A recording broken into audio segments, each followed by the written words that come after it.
International Sanction Network. Maria is also a former cohort member of the GlobeSec Young Leaders Forum. Maria, thank you so much for joining us this morning on Global Tremors. Thank you, Roger, for the invitation.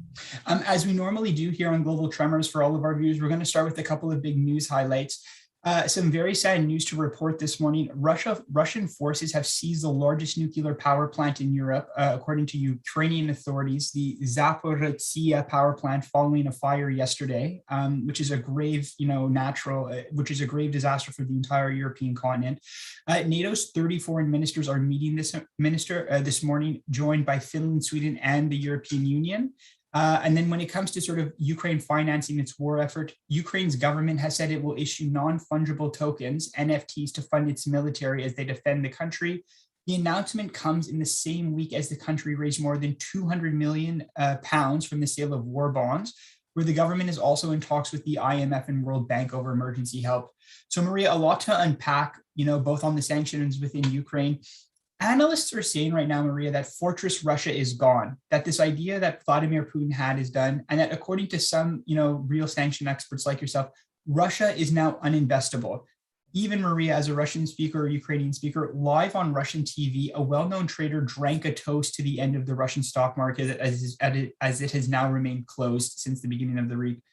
Maria, a lot of the experts have said that the current sanction regime imposed on Russia is completely unprecedented. Do you agree with this statement? And what is your current assessment of the sanction regime imposed against Russia? Absolutely. I'm going to use the word unprecedented quite a number of times, so bear with me if I overuse this term. We're seeing an unprecedented level of sanctions in terms of scope, swiftness, and unity. We're talking about sanctions that were not just discussed, but were not even considered. Prior to Russia's invasion in Ukraine, SWIFT was on the table, but there was a lot of discussion, disputes within the EU in particular. Countries like Germany and Italy, who are importing a lot of Russian gas, were not really supporting this option. So while the allies said everything is on the table, we'll launch sanctions of massive consequences, there was still a lot of reluctance to go full scale. So what we're seeing now, again, devastating impact, unprecedented. And this is important that the Russian elites themselves did not expect even this level of sanctions. And the other sanction that was not really on the table, there was not even discussion on that, the central bank sanctions. You had those sanctions imposed against quite rogue states like Iran, Venezuela, Syria. So Russia, a G20 economy, joining this prestigious club of countries is quite unprecedented. The discussion before was, well, Russia is not Iran, we can't impose this type of sanctions. Now the argument is vice versa. The impact of sanctions on the Russian central bank will be unprecedented because Russia is not Iran. Also, full blocking sanctions, something that was on the table, but again, since 2014, we only saw selected a number of banks that were under sectoral sanctions, so no full blocking sanctions on major Russian banks were imposed. Then, in terms of swiftness, again, unexpected. Even we know that since the Biden administration came to office, we saw more coordination. But in terms of the EU response, there was again unexpected decision-making that came on weekend within 24 hours. EU was not trying to schedule sanctions neatly in its schedule 2 weeks ahead of time. There was a moment where we can see that the EU is transforming, is learning the language of power that it claimed to learn, and it's claiming its geopolitical ambitions as it stated in 2019. And finally, in terms of unity, the usual suspects obviously there, the US, the UK, and the EU, but we're also seeing a broad coalition of the willing internationally. And the recent UN voting will tell you which countries sided with Russia, and this is Libya, Eritrea, and Syria. So again, quite international isolation here on the show. And we're also talking about countries like Japan that joined our G7 countries to almost full extent, joined SWIFT and central bank sanctions. In 2014, Tokyo imposed quite symbolic sanctions on Russia. And above that, we're talking about South Korea, Taiwan, and Singapore, who joined export controls, countries that did not join Russia sanctions whatsoever back then. So the West is waging a financial war against Russia's atrocities in Ukraine, given that there is no other alternative to be militarily engaged in Ukraine. And the objective here is different. The West is not trying to change Putin's calculus, given that those far-reaching dangerous demands about demilitarization, denazification of Ukraine is still there. The idea is to erode Russia's economic base, as you referred, fortress Russia, to undermine this war chest, as is what's called, and the current unprecedented level of sanctions is making it to crumble. So in a matter of days, we are running towards the Iranian style of sanctions.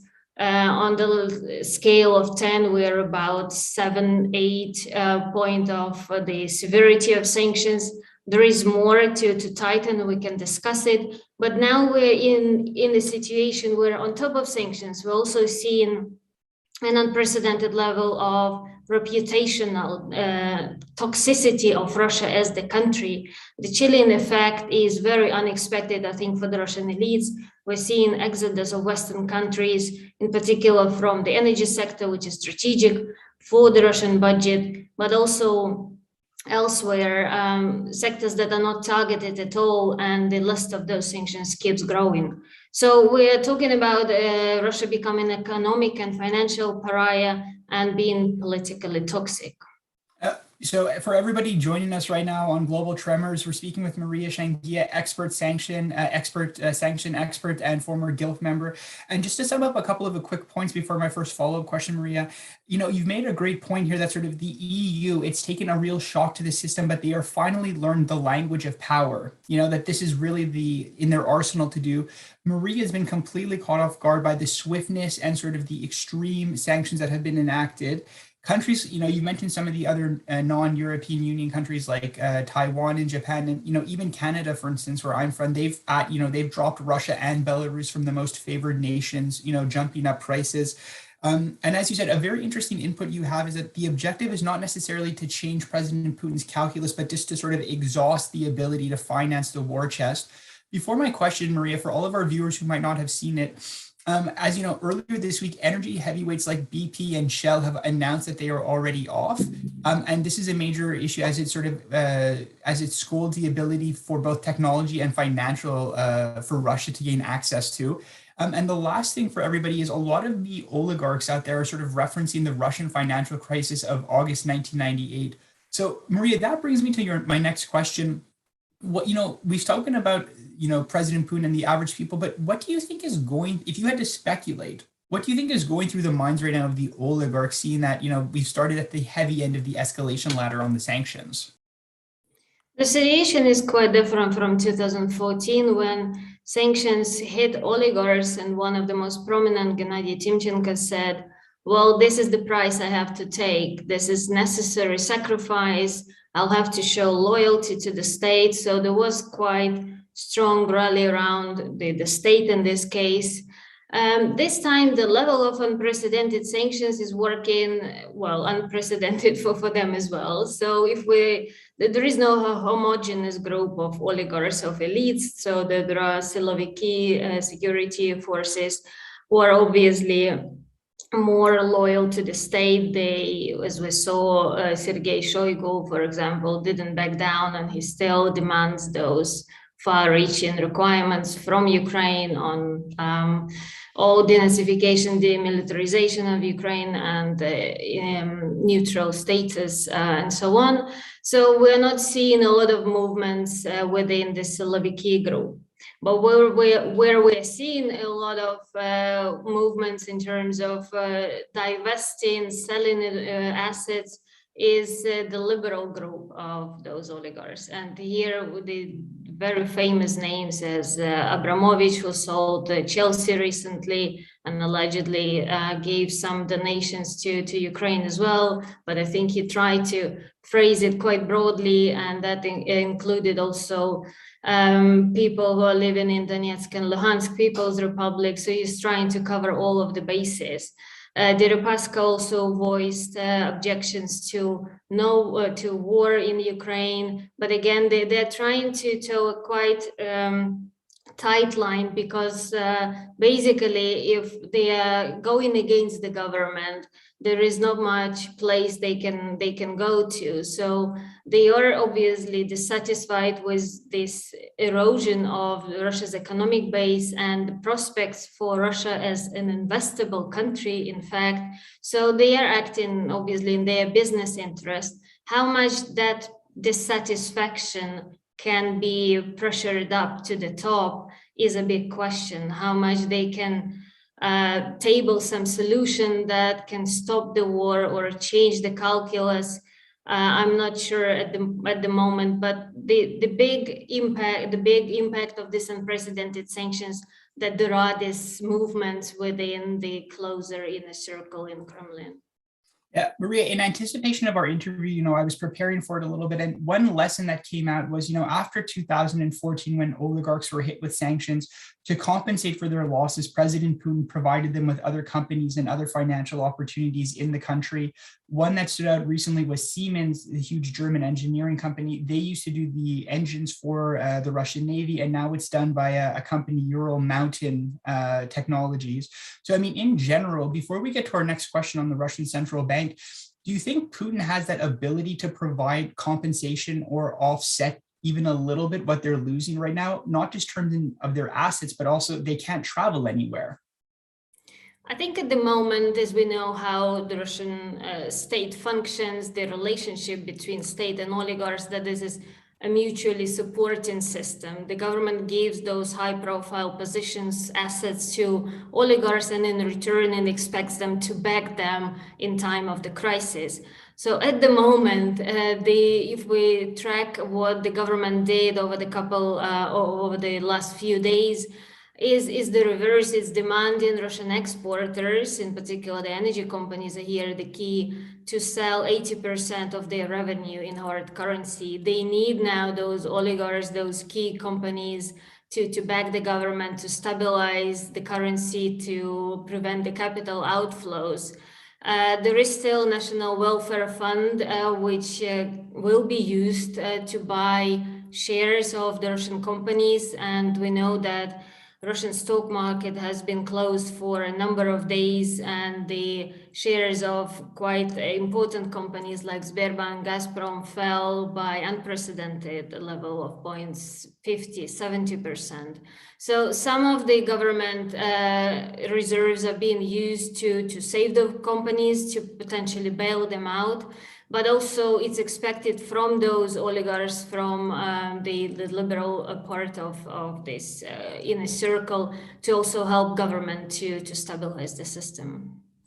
No, Maria, you're 100%, thanks again for all of this input. And it just goes to saying that with the limited resources they've already had to allocate quite a bit of it onto sort of stabilizing the baseline health of the economy. And that's without even looking at sort of the average Russian society, where goods in the supermarket, inflation. We spoke to an economist earlier in the week who was saying that don't be surprised if Russians start, hoarding physical goods, luxury goods, high-end goods.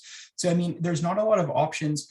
One word that we've all been talking about in Russia right now is pressure. You started using, you're going to use the word unprecedented a lot. I'm going to use pressure quite a bit, so bear with me.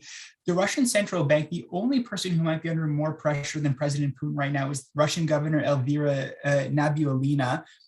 We've heard earlier in the week about sort of her response to it. But Maria, again, now we spoke to our economist earlier in the week. We're Friday now. The sanctions are really starting to bite. Is there any way that sort of she can insulate the economy? First question. And the second is, what is the role in China on this to help defend or prop it up? Because China's involvement in helping them also is a double-edged sword to a certain degree. Yeah, I'll start by, I think, describing the central bank sanctions, because again, this is a historical sanctions that were never imposed against the G20 economy. And this is the nuclear option we should be talking about. SWIFT is here as a misnomer, I would say. It's a messaging system, and it has much lesser impact than those sanctions on the ample reserves. Prior to the invasion of Ukraine, the Russian elites were boasting that they have ample international reserves. The fortress Russia will stand any level of sanctions. Now, within a week, we're seeing that it's crumbling, that fortress is turning into a sandcastle, and the wave of the sanctions has only kicked in. It's only first week, and this will continue to unravel and reverberate through the Russian economy. So the Russian elites, since 2014, the strategy of de-dollarization has worked quite successfully. We should say that the government accrued more than $630 billion in reserves, and those were aimed to protect any pressure from Western sanctions. Now, with around half or even $400 billion being targeted, as all of the major countries joined sanctions on central bank, we're talking about 150 that is left, and that is not that much to sustain the economy. So the options that are there, so if all of the Western jurisdictions joined, Russia has access to its cash, which is not that much. Then it has access to gold, which is substantial. That was the main commodity that it invested. Around $140 billion are now kept in gold. The problem is to sell it now is very hard, because you only have a few buyers, and potentially China again here is the one to mention, but it's not very easy to convert it in a quick way. The same goes for yuan. For the moment, the Russian central bank has around $80 billion in yuan. And again, China would be the one to trade it, to help Russia to convert it. But because of low liquidity, again, some limitations how quickly that could be done. The central bank governor is indeed a well-respected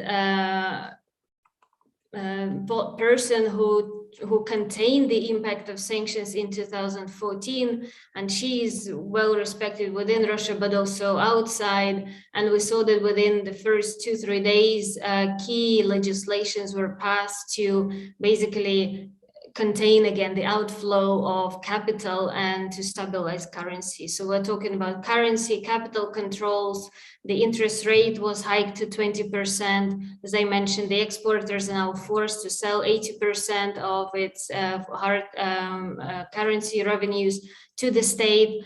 Ban on residents, it doesn't stop only with exporters. Ban on residents to deposit any foreign exchange currency into bank accounts outside of Russia. So there are a lot of, as you said, pressure on ordinary Russia, what they can do to export its currency abroad. And also the National Welfare Fund is aimed to spend 1 trillion rubles to fund Russian equities. So everything is done to stabilize it.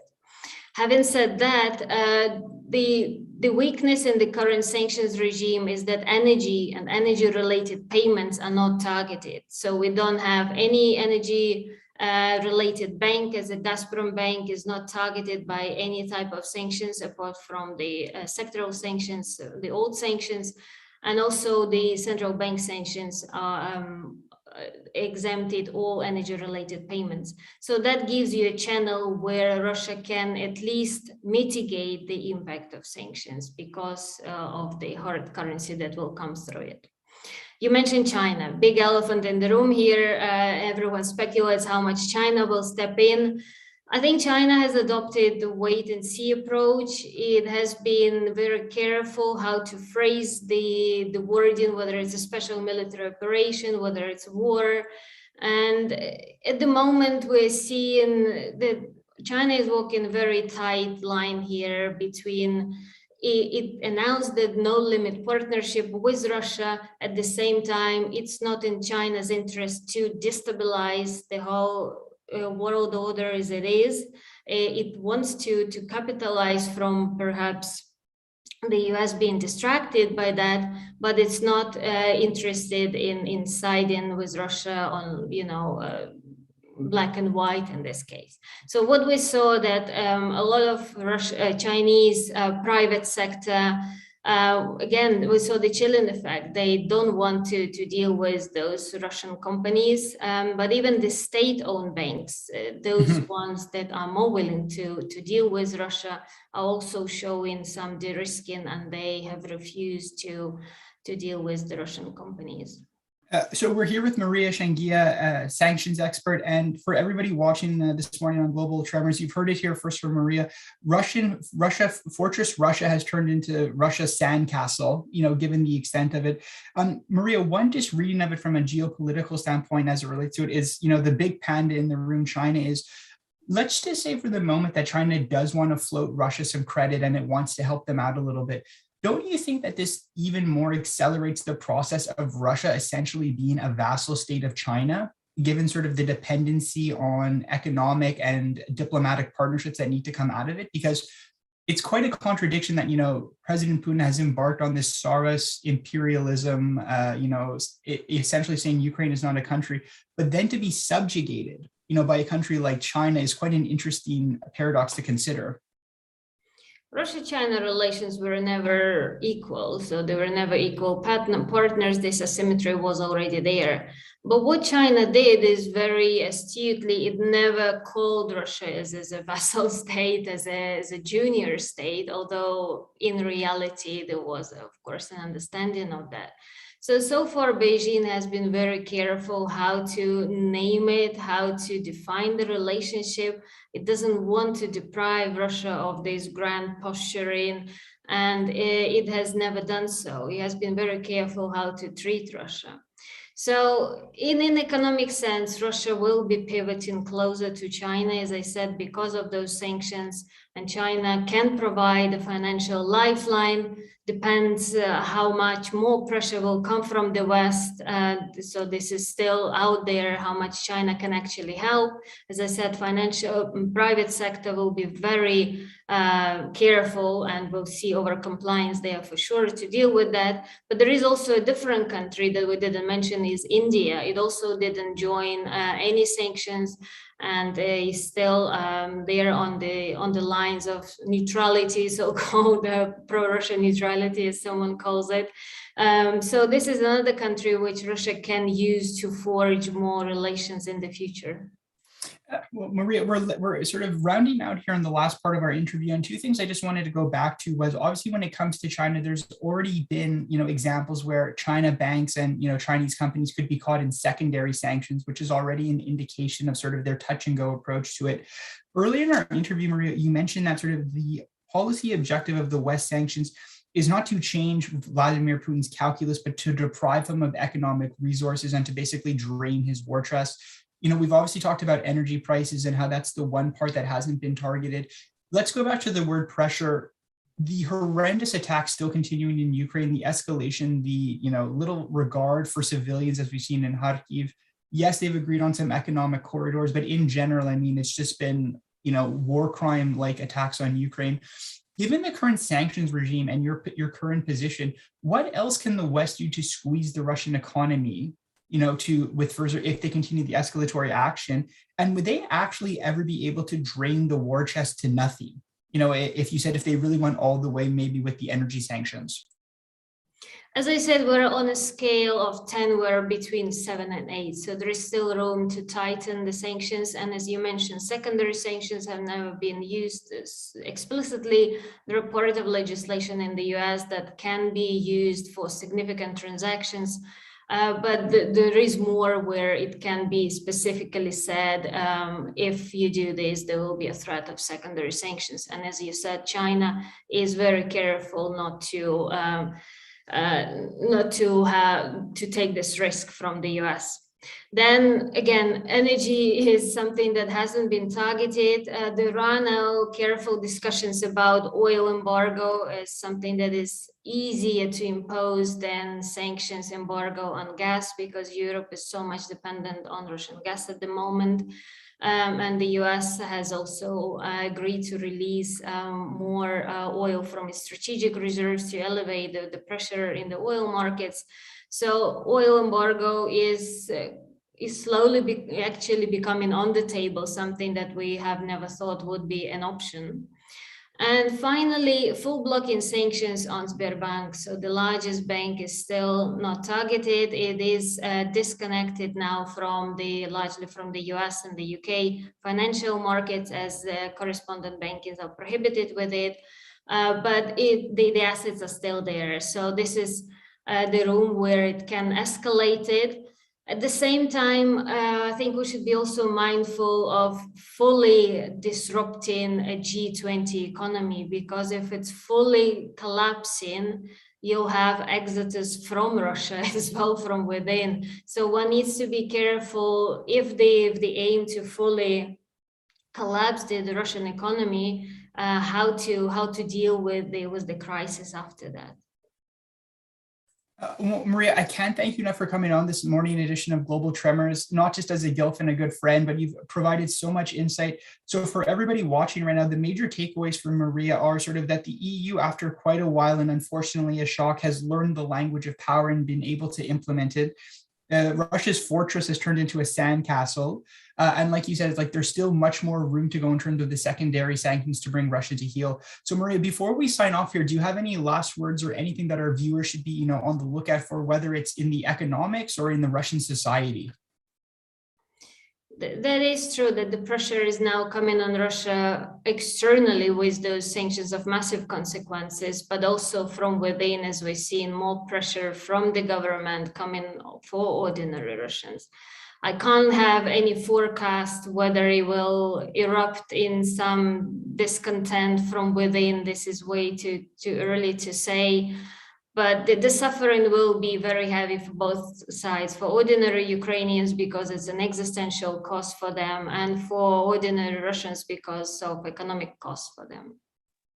Well, Maria, thanks again for coming on. I'm sure this isn't the last we talked about it. For everybody watching, we're going to be back at 1 p.m. talking to Oksana Lemishka, former head of the Center for Sustainable Peace and Democratic Development, and now current freelance researcher. And for everybody watching, as I mentioned earlier, Maria is a former GILF. So if you're interested in applying for the GlobeSec Young Leaders Forum program, check out our website. The applications are rolling until the end of March. So Maria, again, thank you so much. Slava Ukraina. We all hope this madness comes to an end, and we'll see you soon. Thank you very much.